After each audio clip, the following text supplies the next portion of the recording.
How one dairyman became the fastest milker in town in 30 days. Morning time cut by 50%. There was a time in rural America when every minute counted on a dairy farm.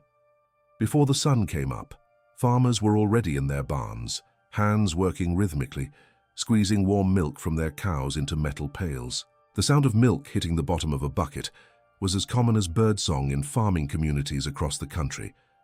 But for many dairymen, the morning milking routine was a grueling test of endurance that could stretch for hours, leaving them exhausted before the real work of the day even began. In the early 1900s, most American dairy farmers milked their cows by hand.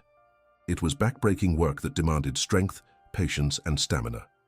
A typical dairy operation might have anywhere from 10 to 30 cows, and each animal needed to be milked twice a day, every single day, without exception. There were no days off on a dairy farm, no sleeping in on Sunday mornings. The cows didn't care about holidays or bad weather or how tired you felt. They needed to be milked, and that was that. For an average milker, handling one cow could take anywhere from 8 to 12 minutes.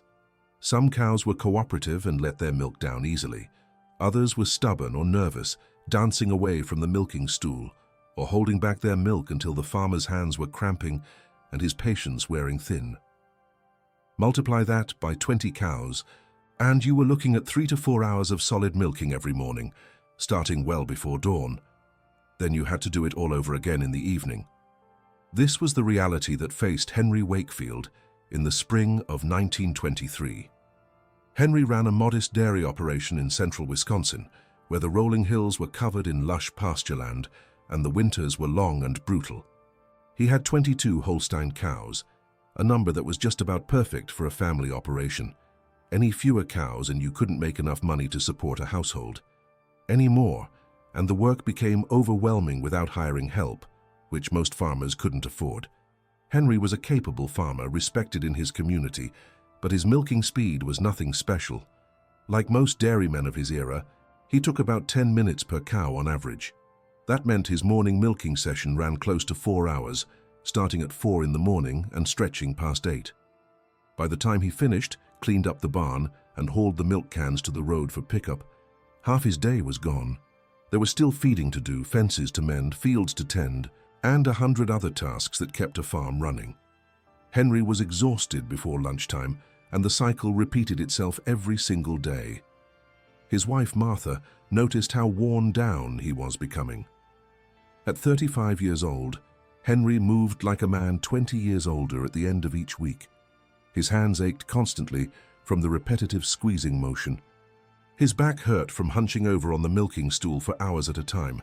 He was irritable with the children and fell asleep in his chair right after supper most evenings. Something had to change, but Henry didn't know what. This was just how dairy farming worked. This was the life he had chosen. Everything shifted when Albert Gunderson moved into the neighboring farm that April. Albert was a younger man, maybe 28 years old, who had worked on various dairy farms throughout Minnesota and Wisconsin before saving enough to buy his own place. He had 20 cows, almost the same size herd as Henry, but there was something different about Albert.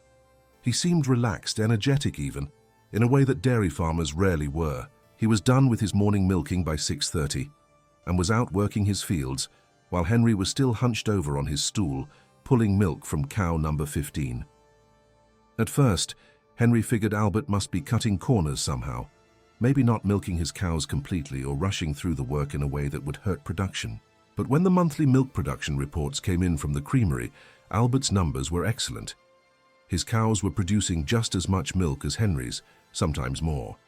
The quality was top-notch too. There was no evidence of mastitis or other udder infections that might result from poor milking technique. Henry's curiosity finally got the better of him one morning in early May. He finished his own milking around 8:15 and walked over to Albert's place expecting to find him still working in the barn. Instead, Albert was already out in his north pasture, fixing a section of fence. Henry called out a greeting and walked over, trying to be casual about it. "Finished milking already?" Henry asked, though he knew the answer. "Oh, sure. Been done since 6:30, Albert replied, wiping sweat from his forehead. Got an early start today, wanted to get this fence work done before it gets too hot. Henry nodded slowly. I noticed you seem to get through your milking pretty quick most mornings. I got about the same number of cows as you, but I'm out there 4 hours easy, sometimes longer. Albert straightened up and looked at Henry with genuine surprise. 4 hours? For 22 cows? Give or take, Henry admitted, feeling a little defensive. About 10 minutes a cow, that's pretty standard around here. Albert set down his fence stretcher and leaned against a post, considering this. You know, Henry, I used to milk about that same speed when I first started out. Took me years to figure out there was a better way. Mind if I ask how you're positioning yourself when you milk? This began a conversation that would completely transform Henry's dairy operation over the next month.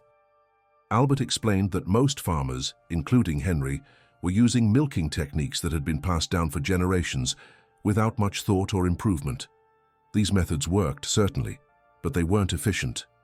Albert had spent years working under different farmers, watching various techniques, and slowly piecing together a system that dramatically reduced milking time without sacrificing milk quality or cow comfort. The first issue Albert identified was Henry's seating position. Like most farmers, Henry sat on a low stool, hunching forward to reach the cow's udder.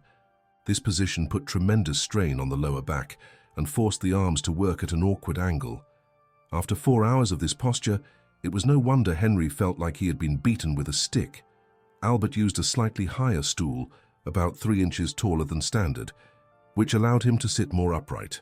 This took the pressure off his lower back and let his arms hang at a more natural angle. It seemed like a small change, but the difference in comfort and efficiency was remarkable. Albert could milk for hours without the same level of fatigue, and the better positioning actually improved his grip strength throughout the session. The second major difference was in the actual milking technique. Henry, like most traditional milkers, used what was called a full hand squeeze method. He would wrap his entire hand around the teat, squeeze from top to bottom in one motion, then release and repeat. This was the way his father had taught him, and his grandfather before that. It worked, but it was slow and tiring. Albert used a different approach that he had learned from a Norwegian farmer in Minnesota. Instead of squeezing with the whole hand at once, he used a rolling motion, starting with the thumb and forefinger at the top of the teat, then progressively squeezing with each finger down the length of the teat in a quick rhythmic motion. This technique required less overall hand strength because you were never squeezing with your entire hand at once. It was more about coordination and rhythm than raw power. When Albert demonstrated this technique on one of Henry's cows, the difference was striking. The milk came out in a steady, powerful stream, much faster than Henry's method produced. The cow seemed completely comfortable, perhaps even more relaxed than usual. Albert explained that this rolling technique actually mimicked the way a nursing calf pulls milk, which is why cows often responded well to it. It takes some practice to get the rhythm right, Albert warned. Your hands will feel clumsy at first, like you're trying to write with your opposite hand. But once you get it down, you'll never go back. The third element of Albert's system involved the preparation and positioning of the cow. Henry, like many farmers, would simply sit down next to the cow and start milking.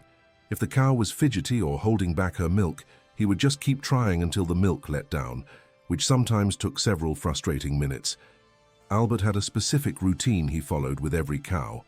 First, he would approach each animal calmly, speaking to her in a low voice. He would stroke her flank firmly but gently, always using the same motion. Then he would wipe down the udder with a warm, damp cloth. This served two purposes. It cleaned the udder, which improved milk quality and reduced the risk of contamination, and the warmth helped stimulate milk letdown. This warm cloth technique was something Albert had picked up from a Swiss dairyman who had immigrated to Wisconsin. In the old country, this was standard practice, but many American farmers considered it an unnecessary extra step. Albert insisted it saved time in the long run because cows let down their milk much faster, and you didn't waste minutes sitting there squeezing an udder that wasn't ready to give milk. Henry was skeptical about all of this. He had been farming for 15 years, using methods that had worked for generations. The idea that he could cut his milking time in half seemed almost impossible, but he was also exhausted, desperate for relief, and Albert's results spoke for themselves. He decided to give it a try. The first morning Henry attempted Albert's technique was a disaster. His hands felt awkward and uncoordinated, trying to do the rolling squeeze motion. He kept reverting back to his old full-hand method without realizing it. The higher stool felt strange and unstable.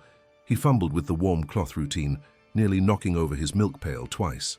After struggling through 5 cows using the new method, he gave up and finished the rest of the herd his usual way. The whole ordeal had actually taken him longer than normal. He complained to Martha about it that evening. "Albert's system might work for him, but it's not for me. I just made myself slower trying to do things his way." Martha, who had watched her husband deteriorate under the burden of his work schedule, wasn't about to let him quit so easily. "You've been milking the old way for 15 years, she pointed out. "You think you're going to master a new technique in one morning? Give it a proper try, Henry, a month at least." Henry grumbled but agreed. He was stubborn enough that he didn't like the idea of giving up on something, even if he had his doubts. The next morning, he forced himself to use Albert's technique on every single cow, no matter how clumsy it felt or how long it took. The first week was genuinely difficult. Henry's hands and fingers ached in new ways as he developed the muscles and coordination needed for the rolling squeeze technique. His milking times actually increased during this period. Where he used to finish by 8 in the morning, he was now struggling through until 8:30 or later. He felt foolish, like an old dog trying to learn new tricks. But Martha kept encouraging him, and Albert stopped by several times to observe and offer suggestions. "Your rhythm is off," Albert noted one morning. "You're thinking too hard about each finger. It needs to be one smooth motion, almost like rolling a wave down the teat. Watch again." Albert demonstrated on one of Henry's cows, his hands moving in a quick, fluid motion that made it look effortless. Henry tried to copy the movement, and gradually, incrementally, it started to click. By the end of the first week, he could feel the beginnings of a rhythm developing in his hands. The second week brought the first signs of real progress. Henry's hands were adapting to the new technique, building the specific strength and coordination it required. He was starting to milk faster than his old method, though not by much yet. More importantly, he noticed that his hands didn't ache as much at the end of each session. The rolling technique, once he started to get it right, was genuinely less tiring than his old full-hand squeeze. The warm cloth routine was becoming automatic too. Henry had set up a system where he kept a bucket of warm water near the barn entrance, with several clean cloths ready to go. He would warm each cloth in the water, wring it out, and use it on the cow's udder before beginning to milk. The cows were definitely responding to this, letting down their milk faster and more completely. He was spending less time fighting with stubborn animals who held back their milk. By the third week, Henry was genuinely faster than he had ever been with his old technique. His morning milking session was consistently finishing around 7:15, shaving a full hour off his previous time. His hands had developed a confident rhythm, and he rarely had to think consciously about the rolling motion anymore. It was becoming natural, automatic. The higher stool had proven its worth too. Henry's back, which used to ache constantly during milking season, felt dramatically better. He could sit more upright, using his core muscles to stabilize himself rather than hunching forward and straining his lower back.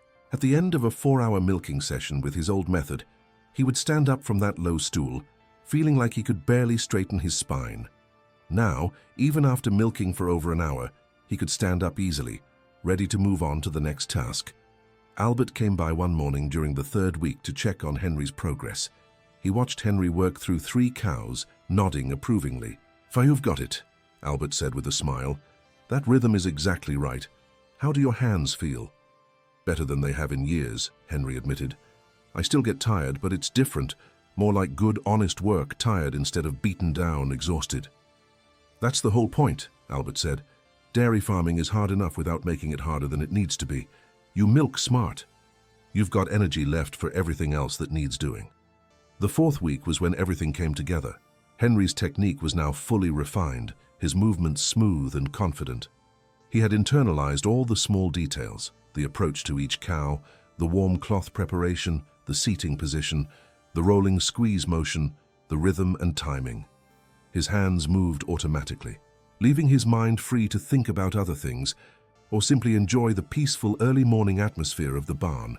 His milking time had stabilized at around 2 hours for his 22 cows, sometimes even less if all the cows were cooperative.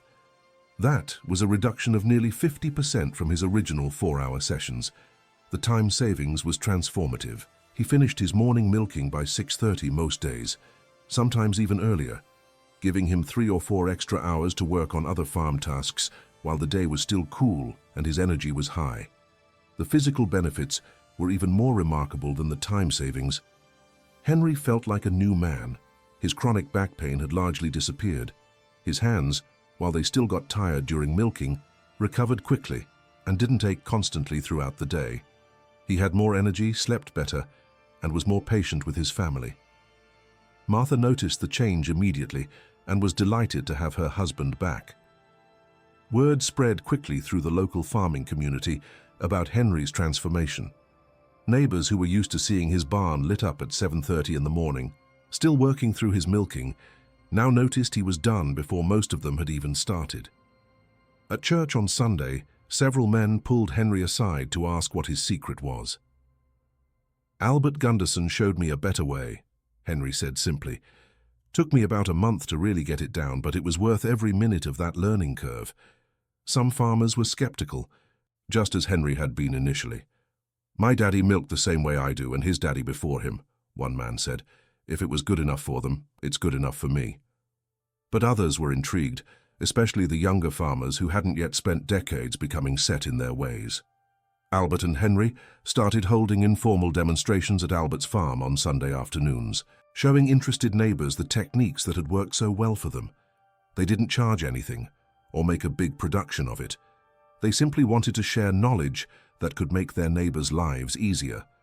The response was mixed, as these things usually are. Some men tried the new techniques for a day or two, found them difficult, and went back to their old methods. Others, like Henry, stuck with it through the awkward learning period and experienced similar dramatic improvements in their milking speed and comfort. Within a year, probably a third of the dairy farmers in the township had adopted at least some elements of Albert's system. This kind of knowledge sharing was common in rural American communities during this era. Farmers helped each other because they understood the challenges everyone faced.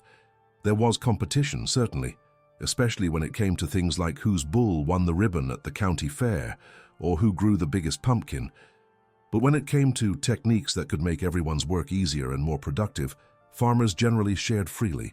They understood that a rising tide lifted all boats, and that the overall prosperity of the community benefited everyone. The techniques Albert taught Henry weren't revolutionary inventions. The rolling squeeze method had been used in parts of Europe for generations. The warm cloth preparation was standard practice in many Swiss and Norwegian dairy operations. The higher stool was common sense ergonomics that several innovative farmers had independently discovered. What Albert had done was combine these various elements into a cohesive system and then have the patience to teach it to someone else. This is how most agricultural innovation actually happened in rural America before the age of agricultural extension services and university research programs. Farmers traveled, worked on different farms, learned from immigrants who brought techniques from other countries, and slowly assembled better ways of doing things through trial and error. Then they shared what they learned with their neighbors, and gradually, almost imperceptibly, farming practices evolved and improved.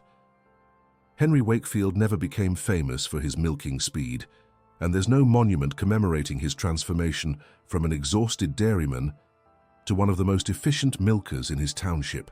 But his story illustrates something important about rural American life during this era: the constant drive to work smarter, not just harder, and the communal spirit that helped spread better techniques throughout farming communities.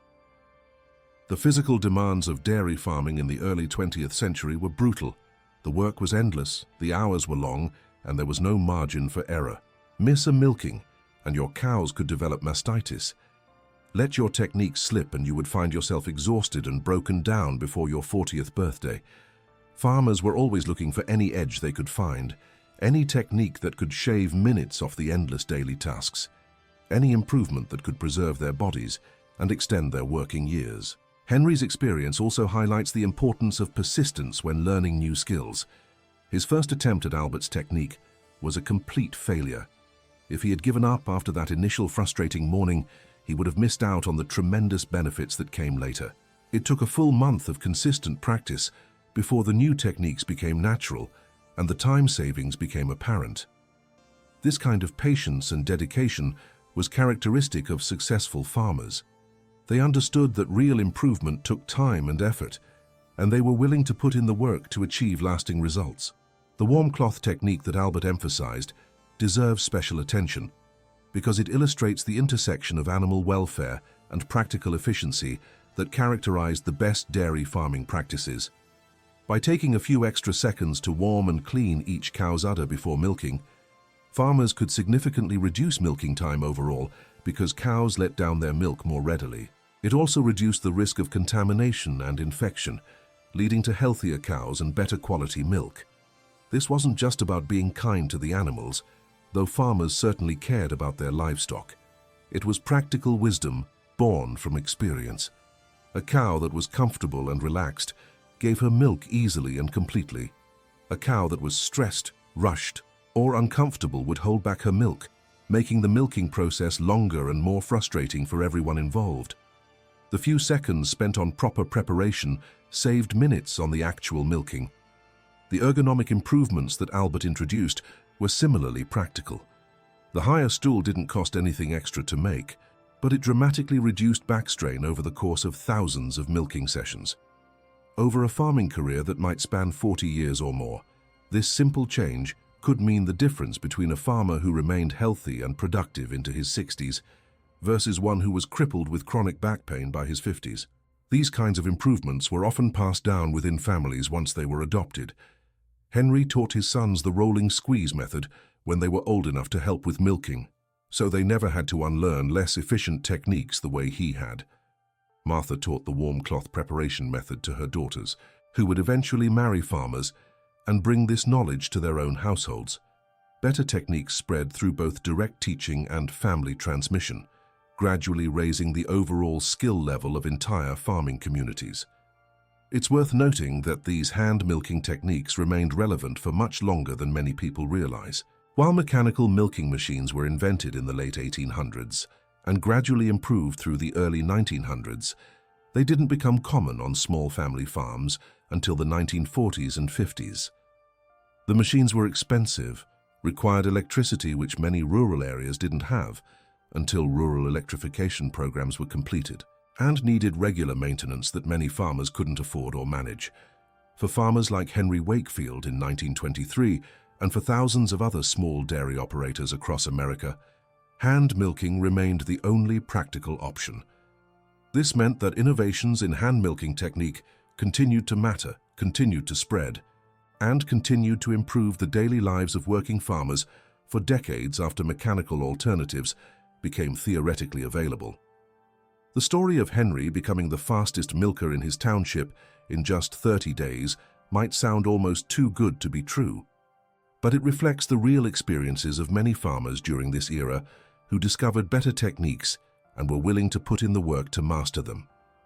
The 50% reduction in milking time wasn't magic or exaggeration. It was the result of better positioning, improved technique, proper preparation, and consistent practice over the course of a month. This kind of dramatic improvement was possible because the baseline technique that most farmers were using was genuinely inefficient. These weren't bad farmers or lazy people.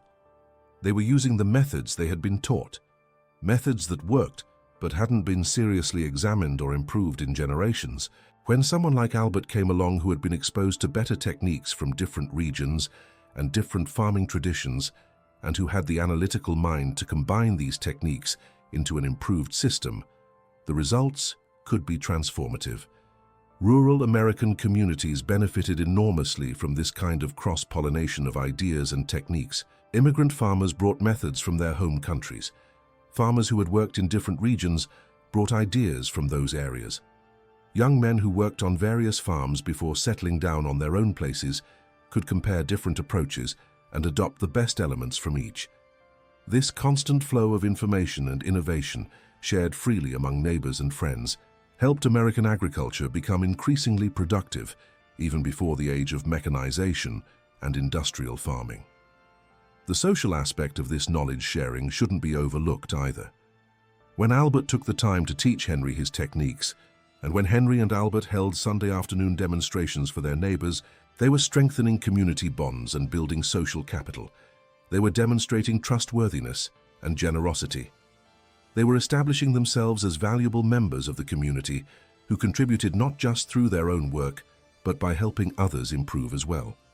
In rural communities where everyone depended on each other for help during harvest, for support during difficult times, for borrowed equipment and shared labor, this kind of reputation mattered enormously. A farmer who hoarded knowledge or refused to help his neighbors would find himself isolated and struggling when he needed help in return. But a farmer who freely shared what he knew and helped his neighbors succeed would find that help returned many times over throughout his life. Henry Wakefield's transformation from an exhausted dairyman spending 4 hours on morning milking to an efficient operator finishing in 2 hours had ripple effects throughout his entire farming operation. Those extra 2 hours each morning meant he could get more done during the cool part of the day. His fences were in better repair, his fields were better maintained, he had time to tinker with machinery and make small improvements that prevented larger problems later. He was more present with his family, more engaged in community activities, and generally healthier and happier. This is ultimately what the story is about: finding ways to preserve human energy and well-being in the face of genuinely difficult physical labor. Dairy farming in the 1920s was hard work, no question about it. But it didn't have to be unnecessarily hard. It didn't have to break people down before their time. By working smarter, by learning from others, by being willing to change long-established habits, farmers like Henry could maintain their health and productivity for much longer. The techniques that helped Henry cut his milking time in half weren't complicated or expensive. They didn't require special equipment or advanced education. They just required knowledge, practice, and the willingness to do things differently than they had always been done. This is a pattern that repeated itself across every aspect of American agriculture during this era. Small improvements, shared freely, gradually accumulating into significant advances in efficiency and productivity. For modern audiences, the story of Henry Wakefield and his transformation into the fastest milker in town might seem quaint or distant from contemporary concerns, but the underlying principles remain relevant. The importance of ergonomics and proper technique, the value of learning from others who have more experience or different perspectives, the patience required to master new skills, the benefits of sharing knowledge rather than hoarding it, the way small improvements can compound into transformative changes over time. These weren't just farmers milking cows, they were problem solvers, constantly looking for better ways to do essential work. They were teachers and students, learning from each other and passing knowledge down through generations. They were community builders, understanding that individual success was tied to collective prosperity. These values shaped rural American communities and contributed to the overall success and productivity of American agriculture. The early morning milking sessions that Henry used to dread became something different after he mastered Albert's techniques. They were still work, certainly, still required effort and focus, but they were no longer the exhausting grind that dominated his entire morning and left him depleted for the rest of the day. His hands moved with confident rhythm, his body positioned for comfort and efficiency, each cow prepared properly and milked completely. He could finish by 6:30 most mornings and walk out of the barn feeling accomplished rather than beaten down. That was the real victory, the true measure of improvement. Not just the time saved, though that was valuable. Not just the increased efficiency, though that mattered too. The real victory was in the preservation of Henry's health and energy, his ability to continue farming productively for decades to come, his capacity to be present for his family and engaged in his community. Those were the stakes in rural America during this era, and farmers like Henry, who learned to work smarter rather than just harder, were the ones who thrived. Thank you so much for watching this video about how one determined dairyman transformed his operation and became the fastest milker in town in just 30 days. If you found this story interesting and educational, I'd really appreciate it if you would subscribe to the channel, give this video a thumbs up, and share it with anyone who enjoys learning about historical American farming practices. Your support helps us continue creating content about the ingenious methods and forgotten wisdom of rural America. This video is inspired by real historical facts and actual farming techniques used in early 20th century American dairy operations. It is not intended to represent any specific individual or to offend anyone. The story illustrates common experiences and innovations that occurred throughout rural American communities during this era.